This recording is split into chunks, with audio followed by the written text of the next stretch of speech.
Pozdrav! Idemo napraviti kartografsku podlogu za Državnu geodetsku upravu, odnosno plan snimanja pomoću geoportala.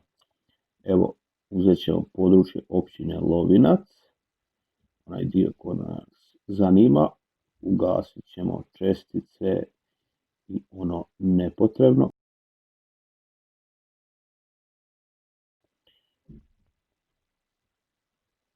Možemo ugasiti i ulice da nam ne izbacuje, ne smeta.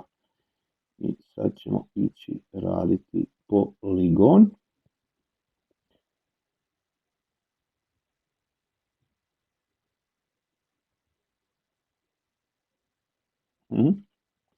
I označavamo područje koje nas zanima za snimanje. Evo ga. To je područje. Sad ćemo to pripremiti za ispis. Možete prilagoditi. Tako. Evo vidite.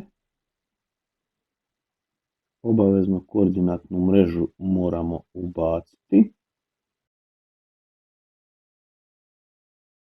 Ovako to šaljemo u PDF formatu u Državnu geodetsku upravu sa ostalim potrebnim prilozima.